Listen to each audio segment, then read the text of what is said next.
Генріх III – справжня знахідка для істориків. Залежно від їхніх настроїв, смаків, любові до парадоксів, політичних переконань, схильності шокувати минулим або відновлювати втрачену істину, вони можуть накидати безліч абсолютно правдивих або щонайменше правдоподібних портретів останнього з роду Валуа. Французький принц, який міг стати правителем Алжиру або консортом Англії та Ірландії, але став королем Польщі, великим князем литовським, руським і жемайтійським, а потім ще й королем Франції. Хто ж він насправді? Видатний державець чи монарх-невдаха, заручник історичних обставин? Жорстокий садист і кривавий маніяк чи рафінований інтелектуал, який прагнув миру для своєї батьківщини? Зрештою, гетеросексуал, бісексуал чи гомосексуал? Ми розберемося із цим у відео. Привіт усім глядачам українського Ютубу. Мене звати Владлен Мараєв, і ви на каналі «Історія без міфів», де ми розповідаємо про минуле України та світу без прикрас і фальсифікацій. 500 тисяч підписників каналу до завершення року. Такою є наша мета. Підписуйтеся на «Історію без міфів» і натискайте дзвіночок, щоб не пропустити наших нових відео. Хай квітне український Ютуб. Спочатку 4 необхідних пояснення. Перше. Батьківщина нашого героя – Франція, і французькою мовою його ім'я вимовляється як Анрі. Але в українській традиції та в нашій історичній науці заведено називати його Генріх.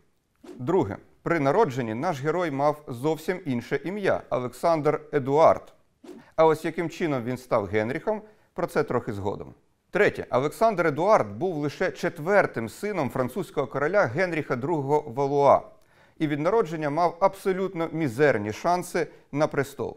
У Франції діяла салічна система престолонаслідування. Трон успадковував найстарший син короля, а після нього його старший син. І тільки якщо у короля не було синів, трон переходив до його молодшого брата. Але попри це, наш герой отримав навіть не одну, а цілих 2 корони. І як це йому вдалося, про це також розповім сьогодні. Четверте. Хоч би яким неймовірним нам не здавався зв'язок Олександра Едуарда з Україною, він існував від самого народження. Адже за батьковою лінією принц був нащадком київського князя Ярослава Мудрого у 18-му поколінні через його доньку Анну, королеву Франції. Народився Олександр Едуард 19 вересня 1551-го у палаці Фонтенбло під Парижем. Але столиці своєї країни до 9 років він не бачив, адже виховувався разом із братами і сестрами у мальовничому замку Амбуаз на Луарі. Приїхати в Париж довелося через трагічний випадок. Його батько, король Генріх II, надмірно полюбляв адреналінові розваги і не вмів вчасно зупинятися. Під час одного з рицарських турнірів він витримав 2 поєдинки, але під час 3-го йому не поталанило. Уламок списа графа Габріеля де Монтгомері влучив йому в око і проломив череп наскрізь. В жахливих стражданнях Генріх II помирав цілих 10 днів. Дітей привезли на похорон. Але вони практично ніколи не спілкувалися з батьком, тож і не відчули горя по-справжньому. Королем став найстарший з синів Генріха II та Катерини Медічі – Франциск II. Але вже за 1,5 року 16-річний монарх помер від менінгіту. Оскільки другий син Луї, Людовик, помер ще немовлям, наступним королем став 3-й син – Шарль, або ж Карл IX. Таким чином, Олександр Едуард вже в 9 років раптово перетворився на спадкоємця престолу. Реальна влада належала, звісно, не дитині королю, а матері Катерині Медічі. Однак її улюбленим сином був Олександр Едуард, і вона відверто надавала йому перевагу порівняно з іншими дітьми, змушуючи їх ревнувати. Наслідки дитячих психологічних травм дадуться в знаки в дорослому віці, коли брати Валуа жорстко конфліктуватимуть один з одним. Ще у неповні 9 Олександру Едуарду довелося на собі відчути, що навіть членам королівської родини може загрожувати смертельна небезпека. Франція на той час уже стояла на порозі кривавого громадянського протистояння між католиками та протестантами-кальвіністами, яких називали гугенотами. У березні 1560 року гугеноти спробували захопити королівську родину в Амбуазі, але змову було викрито і придушено з шаленою жорстокістю. Близько 1500 осіб стратили, їх четвертували, відрубали голови, повісили на стінах замку або втопили в Луарі. Королівських дітей, одягнених у святкове вбрання, змушували спостерігати за цим дійством. Причому Воно відбувалося в урочистій обстановці, немов добре організований спектакль. Звичайно, таке видовище для несформованої дитячої психіки аж ніяк не могло позитивно відбитися. Взагалі, ставлення до проблеми життя та смерті в людей 16 століття було, м'яко кажучи, дещо специфічним, точно не таким, як у наші дні. І це є одним із ключів для розуміння того, що відбуватиметься з нашим героєм протягом життя. Маючи 13,5 років, Олександр Едуард пройшов католицький обряд конфірмації, під час якого змінив ім'я на Генріх, на честь свого загиблого батька. Безумовно, Генріх від своїх вихователів отримав якісну освіту в дусі Ренесансу. Він дуже багато читав, полюбляв танці, фехтування, їзду верхи, але на відміну від старшого брата Карла, не став фанатом полювання та інших жорстоких розваг. Як писав французький історик Філіп Ерленже, занадто слабкий тілом, щоб отримувати задоволення від насильства, він інстинктивно вибирав хитрість, лестощі. Відчуваючи неприязнь до грубих розваг, яких би не витримали його м'язи, він любив жіночі втіхи, маскаради, комедії. Фрейліни були від нього у захваті, вони одягали його в свої сукні, загодовували цукерками, долучали до заборонених насолод. В їхніх альковах він вдавав султана, розлігшись на шовкових подушках, очманівши від блаженства парфумів, коштовних тканин та сяєва самоцвітів.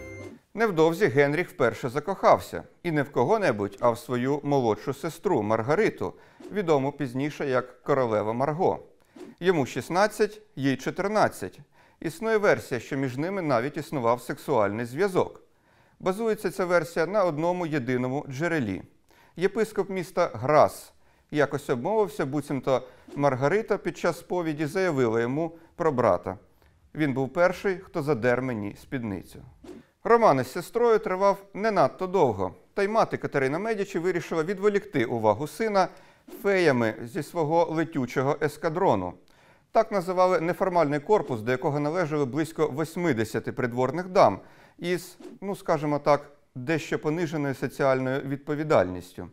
За наказом Катерини Медічі вони були зобов'язані усіма способами задовольняти принців та вельмож, для того, щоб дізнаватися всі їхні думки, таємниці та змови, а також навіювати їм потрібні ідеї, генератором яких була сама Медічі.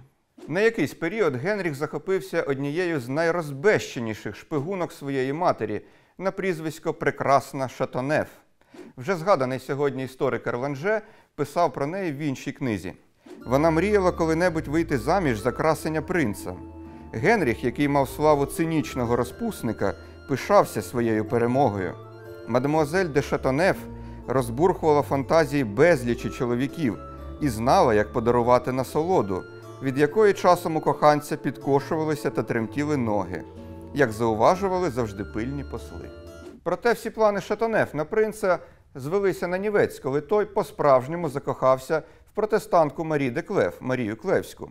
Справа зайшла настільки далеко, що він навіть збирався з нею одружитися. Насправді, Марі була нареченою гугенотського принца Конде. Однак, як повідомляє придворний хроніст Брантом, без зайвих вагань віддала Генріхові найбільший скарб, призначений для чоловіка. Очевидно, це було найглибше кохання в житті Генріха, яке матиме дуже серйозні наслідки для його ментального здоров'я. Тим часом Катерина Медічі дбала не тільки про задоволення сексуальних примх, але й про кар'єру свого улюбленого дитятки. Поки король Карл стирчить у Луврі або ріже кабанів на полюваннях, Генріх уже в 16 років стає намісником королівства і командувачем армії, що б'ється проти гугенотів. Звісно, йому допомагали дорослі й досвідчені воєначальники, але формально військом командував саме юний брат короля. У свої 17-18 років він здобув 2 видатні перемоги над протестантами – під Жарнаком і Монконтуром, які зробили його кумиром французьких католиків. Ще кілька років після того при кожній появі Генріха на публіці натовп несамовито волатиме «Жарнак! Монконтур!». Дарма, що то була братовбивча громадянська війна. Для людей 16 століття релігійна ідентичність важила значно більше, ніж національна. Тож із противниками на полі бою розправлялися безжально. Під Жарнаком загинув гугенотський воєначальник. Генріх наказав прив'язати його тіло до віслюка і виставив на глум своїх солдатів. Під Монконтуром відзначилися швейцарські найманці, королівської армії. Вони до єдиного вирізали всіх німецьких найманців-протестантів, як представників конкурентної фірми. Вкрай дискусійною залишається ступінь причетності Генріха до страшних подій Варфоломіївської ночі в серпні 1572 року. Цю тему ми ще обов'язково розглянемо в окремому відео. Одні джерела, а за ними історики, стверджують, що разом із матір'ю Катериною Медічі та лотаринськими принцами Гізами Генріх був головним організатором різанини. Інші, що він залишився осторонь подій. Однак із наявних документів можна зробити один висновок. В будь-якому разі Генріх знав про плани католиків убити гугенотів і точно рішуче не заперечував проти цього. Втім, йому все одно вдалося залишитися дещо в тіні і навіть набути імідж відносно віротерпимого принца, який знадобиться через півроку. Невдовзі після Варфоломіївської ночі Генріх вирушив на облогу Ля-Рошелі, головної твердині протестантів на узбережжі Атлантики. Так, ще за півстоліття до епохи кардинала Рішельє та мушкетерів королівська армія намагалася приборкати це бунтівне гніздо. Однак безуспішно. На додачу, Генріх ще отримав поранення з аркебузи. Якби він тоді загинув, певно, ми б не робили сьогоднішнього відео, адже все найцікавіше в нашій історії ще попереду. Катерина Медічі будь-що прагнула здобути для Генріха корону, як не французьку, то якусь іншу. Вона готувала морську експедицію, щоб зробити Генріха правителем Алжиру. Водночас прагнула одружити його з королевою дівою Єлизаветою Англійською, старшою за сина на 18 років. Але доля вирішила інакше. 7 липня 1572-го помер бездітний Сигізмунд II Август, і Річ Посполита потребувала нового правителя. Наступної весни відбувся перший в історії елекційний Сейм. Своїх кандидатів висунули Габсбурги і Швеція. Навіть Московія запропонувала Івана Грозного. Французи висунули Генріха. І дивовижа, 9 травня 1573-го Сейм обирає правителем представника Франції, далекої, найменш зацікавленої у Річ Посполицьких справах. Але Генріх був не дуже задоволений від такої новини. Мій брат і маман підготували мені польський трон. Так вийшло, що ним поступаються західному володарю. І день у день доводиться ковтати польську з їхнім оселедцем, яким годують їхніх зубожілих королів. Величезне посольство вирушило за новообраним монархом, шокувавши французів своїм зовнішнім виглядом та манерами. Генріха змусили підписати 2 документи, які суттєво обмежували його повноваження та чітко регламентували відносини між правителем і підданими. Генріхові артикули і пакта конвента – виборчу капітуляцію. Він зобов'язався дотримуватися шляхетських привілеїв, не ухвалювати жодних важливих рішень без Сейму, толерувати протестантів і православних, ні за що не передавати трон у спадок. Генріхові артикули зберігали чинність понад 2 століття, до кінця існування Речі Посполитої. Прибувши до Кракова, тодішньої столиці держави, Генріх коронувався як правитель Польщі та Русько-Литовського князівства. Оскільки після Люблінської унії переважна більшість українських земель увійшла до складу королівства польського, він став і нашим правителем також. До речі, слово «Україна» було відоме Генріхові. Спеціально для нього виготовили карту Речі Посполитої, на якій територія на значну відстань обабіч Дніпра позначалася саме таким написом. Ця мапа пізніше зберігалася в архіві МЗС Франції. Шановні друзі, якщо ви хочете дізнатися більше про Люблінську унію, створення Речі Посполитої та вплив цієї події на Україну, 20 тисяч вподобайок за місяць під цим відео, і ми робимо спеціальний випуск. А якщо ви бажаєте підтримати розвиток історії без міфів, найкращий спосіб це зробити на Патреоні. Зараз ви бачите імена добродіїв, які уже допомагають нашому каналу. Ставши патроном історії без міфів, ви матимете можливість раннього доступу до наших відео, отримати в подарунок книгу «Україна 1918» з автографом, голосувати за вибір тем випусків на наступний місяць. Також наш канал можна підтримати, зробивши переказ на картку Приватбанку або поповнивши нашу Монобанку. Реквізити та посилання в описі цього відео. Правління Генріха Валуа, найкоротше в історії Речі Посполитої, реально тривало 4 місяці – з лютого до червня 1574-го. Що він міг встигнути за такий час? Готувався до походу на Московію, адже тривала Лівонська війна. Домовлявся про спільні дії з кримським ханом Девлетом Гераєм. Організував обмін студентами між Краківським і Паризьким університетами. Так русини-українці, а їх було багато в Кракові, змогли потрапити до Сорбонни. Оголосив баніцію, сучасною мовою забанив, впливового шляхтича Зборовського із Золочева на Львівщині. Той примудрився утнути дикунську витівку. На очах короля затіяв розборку з представниками конкурентного клану і тюкнув по голові топірцем шляхтича Воповського. Так що той і помер на місці. Після баніції Зборовський подався до Трансильванії, а згодом, куди б ви думали, на Запорозьку Січ. Краківський двір прозоро натякав Генріхові, що він має одружитися із сестрою покійного Сигізмунда Августа, Анною Ягеллонкою. Йому 22, а їй 50. І така перспектива його відверто жахала. Особливо, коли у Франції чекала кохана Марія Клевська, яку видали за нелюба і якій Генріх писав листи кров'ю. Аж раптом у Кракові, загнавши кілька коней, з'являється посланець Катерини Медічі. Він повідомляє: король Карл IX помер 30 травня 1574-го від тяжкої форми туберкульозу, внаслідок чого кров просочувалася через його шкіру і буквально заливала все ліжко.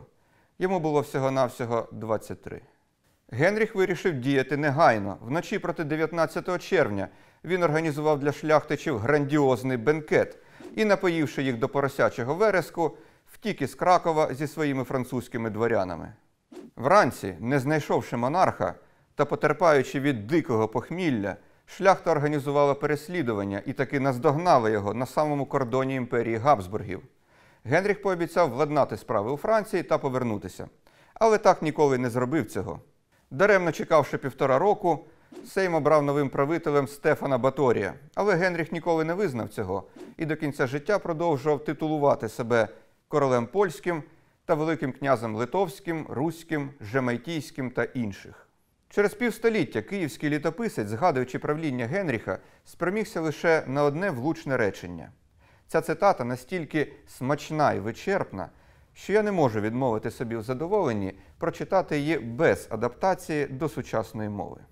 «Гендрик француж на королевство полское коронован, і не умів їм рядити, рихло зас уїхав до Франції». Як не дивно, але ставши королем Франції, адже в покійного Карла IX не було синів, Генріх до цієї самої Франції не поспішав. Він влаштував собі крутий літній чіл, поїздив країнами Європи, відвідав північ Італії, затримався у Венеції. Там на його честь влаштовували неймовірні карнавали. Генріх познайомився з 85-літнім титаном відродження Тіціаном, а ще провів ніч із Веронікою Франко, знаменитою куртизанкою і поетесою. Ця сцена навіть потрапила до художнього фільму «Чесна куртизанка».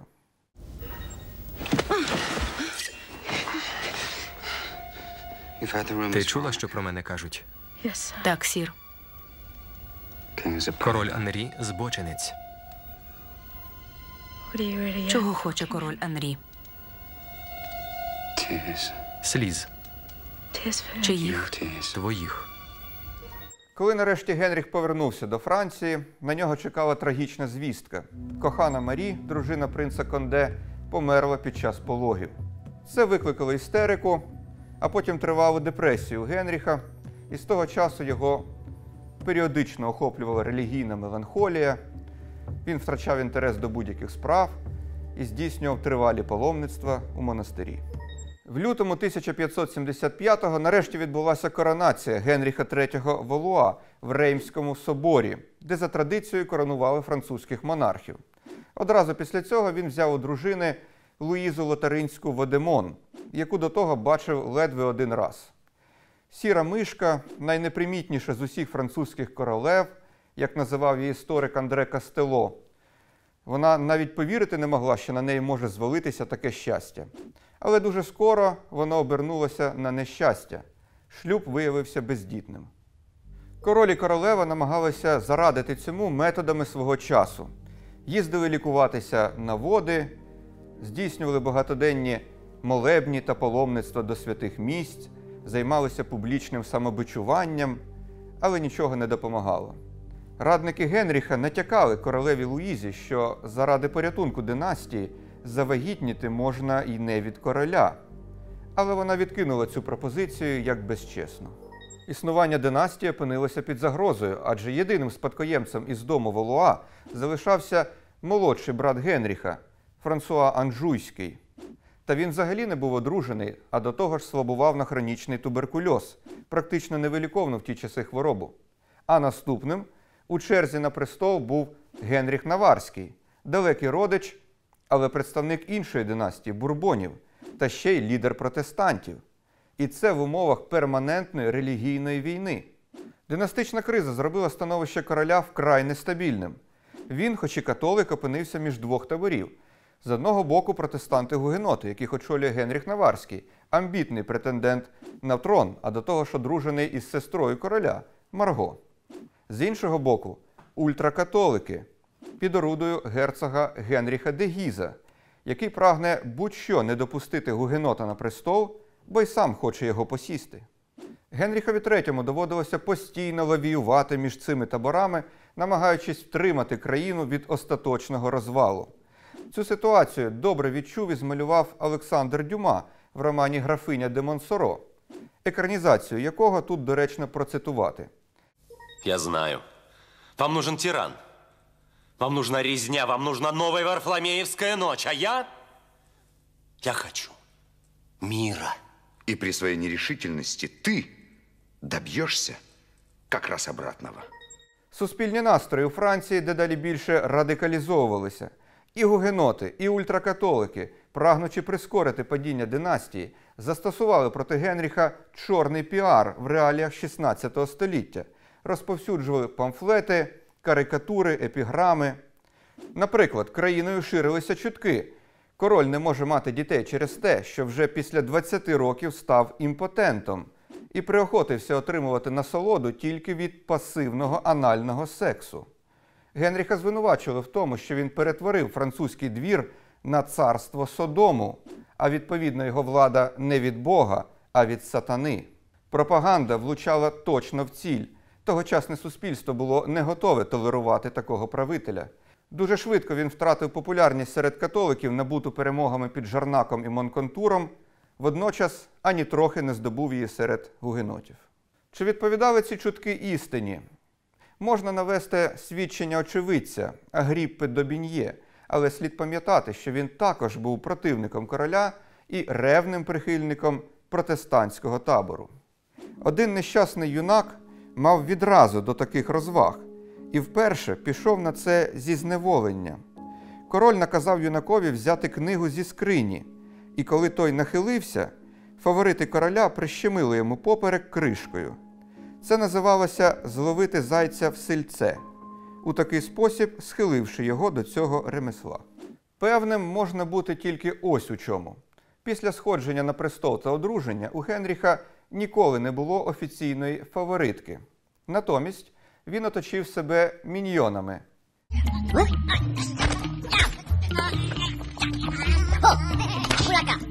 Ні, не цими, а ось цими міньйонами.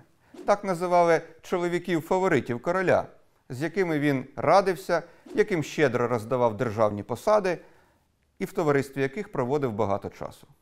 А крім того, можна бути певним, адже про це свідчили іноземні посли, Генріх полюбляв різноманітні маскаради, парфуми, косметику, прикраси і перевдягання в жіноче вбрання. Ну що таке? Чи ви бачите щось дивне?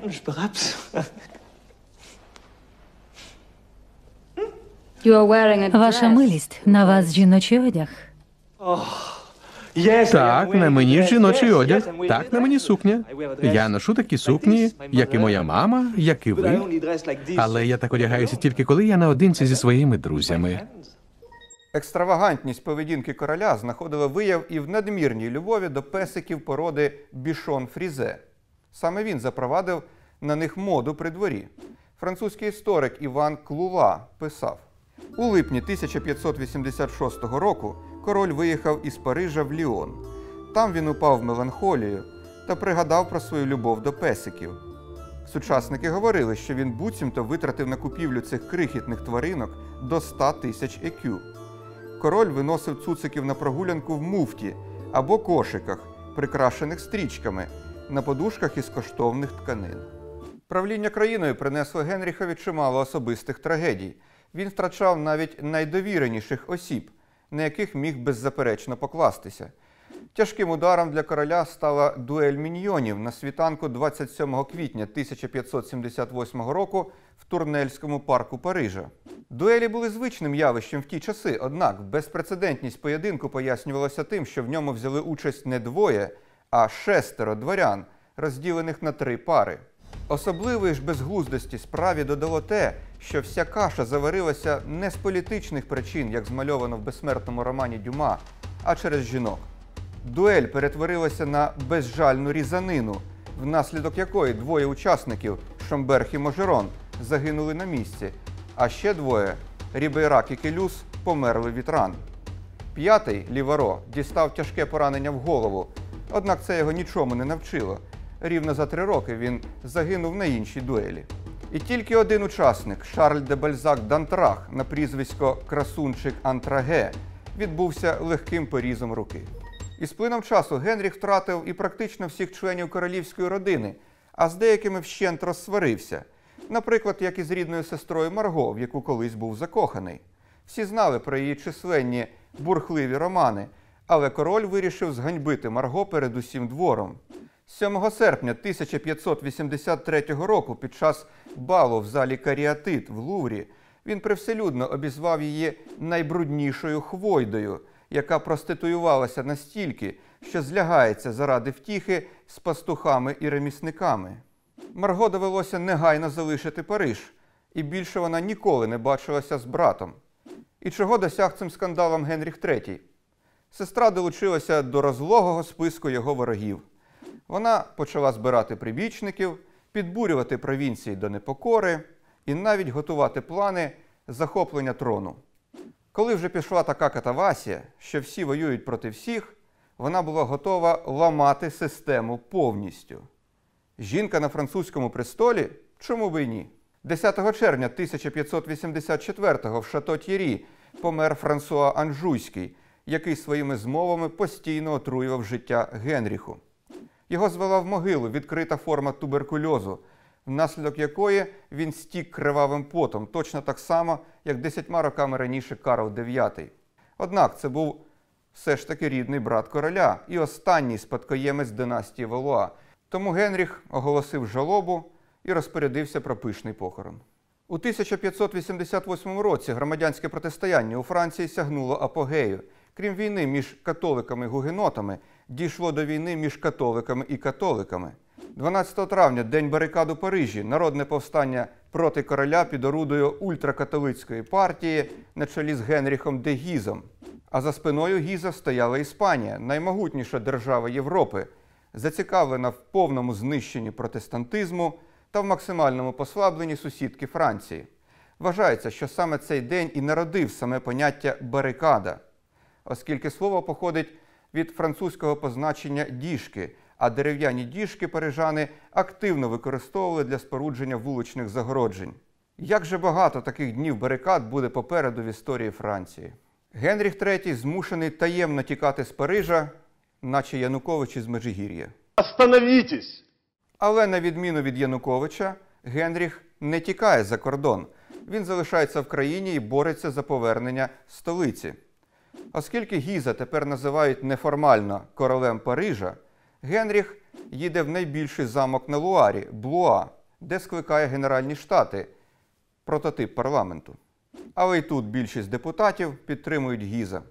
Тоді Генріх III, попри усталений імідж нерішучого короля, зважився на найрішучіший вчинок у своєму житті.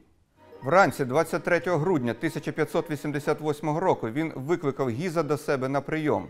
Але в коридорах замку на герцога напали гвардійці короля, так звані 45, і завдали йому кількадесят ударів шпагами і кинджалами. Гіз довго тримався на ногах, навіть поранив 4 нападників, але врешті-решт впав і був добитий командиром гвардійців Луаньяком. Наступного дня вбили також і його брата, кардинала Луї Лотаринського. Їхні трупи розрубали на шматки, спалили в каміні замку, а попіл викинули в річку. З висоти нашого часу ці вбивства здаються страшним злочином. Однак в реаліях Франції 16 століття король вважався верховним суддею, який мав право позбавити життя будь-якого підданого, якого вважав небезпечним. Вбивство гізів таким чином набувало характеру страти. Але справи Генріха це ані трохи не покращило. Ультракатолики тільки ще більше згуртувалися проти нього. Папа Римський Сикст V відлучив його від церкви. Королю-католику нічого не залишалося, як об'єднати свої скромні сили з королем-протестантом проти інших католиків. Тому він укладає союз із Генріхом Наварським, і разом два Генріхи беруть в облогу Париж. Однак брат покійних гізів, герцог Майєнський, та сестра Катерина де Монпансьє заприсяглися будь-що помститися за їхнє вбивство. Припускають, що саме вони могли направити до короля фанатичного католика Жака Клемана, ченця ордену домініканців. Вранці 1 серпня 1589 року Клеман прибув до містечка Сен-Клу, де розташовувалася ставка Генріха. Він заявив, що має передати королю секретні листи. Коли Генріх взяв їх у руки і заглибився в читання, Клеман вихопив ніж і встромив йому в живіт. Генріх закричав: «Клятий чернець, він убив мене!» Наскочили охоронці і закололи Клемана. Його труп викинули в вікно, а потім, як і в історії з гізами, пошматували, спалили, а попіл розвіяли над Сеною. Рана Генріха спочатку здавалася несмертельною. Однак через кілька годин йому раптово погіршало, почалася блювота, посилилася кровотеча. Лікарі нічим не могли зарадити. Генріх III ще встиг оголосити своїм спадкоємцем Генріха Наварського та змусити всіх, хто перебував у кімнаті, присягнути йому. Вночі проти 2 серпня він помер. Йому було тільки 37 років. Династія Валуа згасла. Настала епоха Бурбонів. Минуло 2 століття. В розпал Великої Французької революції королівська усипальниця була сплюндрована. 18 жовтня 1793 року тлінки Генріха III відкопали, а потім скинули в братську могилу разом з іншими монархами і засипали негашеним вапном. Все, що нині залишилося від останнього Валуа, це урна в базиліці Сен-Дені, де, як вважають, зберігається його серце. Дорогі друзі, не забудьте підписатися на «Історію без міфів», поставити вподобайку цьому відео, написати коментар і поширити його в соціальних мережах. Дякую вам за перегляд. До наступної зустрічі.